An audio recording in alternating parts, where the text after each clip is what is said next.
show you the numbers here, okay? So this is kind of like what Luis showed you. I want to show you real quick in commercial. For $1 million purchase, typically we'll put a $20,000 deposit, which many times I go in with like $5,000, to be honest. We've done deals that were bigger than that for $20,000. The average closing cost for a commercial transaction is about 4%. By the way, you can go with a title company, but a lot of times the deals we do, we just have the attorney to handle it. So my costs actually go lower than that. All right, so that means that if I bought $1 million building, it's going to cost me $1 million what? 40. You with me?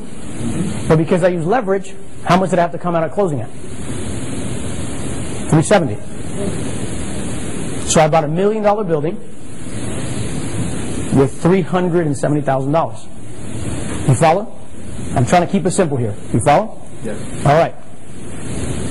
I don't resell like Luis does for us. All right? Luis sells it, we make big money, while I buy it and refinance and make us residual forever. Is that a good team? Oh yeah. I love Luis. Luis loves me. Right? I scratch your back, he scratches mine, everybody's happy, I'm smiling. Right? Raul's smiling. Question is, are you smiling? Right? So, when I refinance, the cost is a little bit less, which is typically 2% of the price. But I want to show you something that you probably missed by looking at this chart. Because we increased the value of the property, because we did what? We increased what? Income. Increased income equals increased value, right? So now when we started, we bought it at $1 million, spent an extra $40,000 for costs, right? So that's what we're out. The reality, we're actually out $370,000. We increase the value by increasing the income. 3 years, 4 years, maybe, let's just say 5 years later, okay? Just because I want to be extremely conservative. We increase the income stream, so the value of the property is $1,675,000. So now I go to my bank and I say, hey buddy, how are you? Hey listen, I got a deal we've had for the last 5 years. Doing really good. In fact, it increases income stream, the value is 1.6. I want to refinance at 65% of the value. Now, did I do a cash out refi and try to take it all? I guess I could, but then I'll go bankrupt, right? So I'm going to refinance based on the 65% of the value here, which then does what? My closing cost for this refinances this.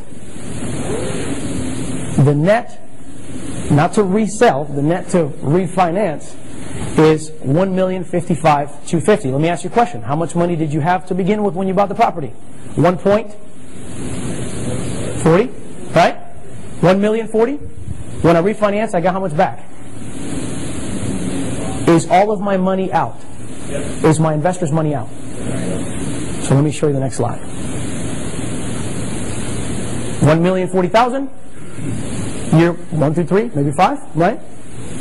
That means year 1, we had $100,000 net operating income. By year 2, 3, or 4, we're at $167,500. Now, we are taking some considerations. Sometimes you do have to put some money in the property to increase its value. You follow? Sometimes it's as simple as passing through an expense. Especially multifamily. Many times what happens is people are paying the utilities and they're doing all this junk because they're managing it themselves. You come in with a new management in place and slowly wean them off of that and say, guess what? You're paying utilities. We're not going to raise the rents, but you're paying utilities. Well, if they're paying an average of $70 a month times 100 units, how much money is that you just made in income? So right there, you've increased the value by how much? You follow? Simple? So, we have debt service, right? We've got to pay the mortgage. That's a constant payment. That's the financing we got to begin with. $75,000 went to actually do some repairs, start putting some mobile homes if you do a mobile home park, to increase the income stream so you increase value. So year 1, you're at $32,000 in cash flow before taxes. Year 2, you're at $100,000. Is that a big difference? Who will take $32,000 a year? Who will take 100? Who will take 32 and then make it 100 and be okay with both? Right here, right? That's the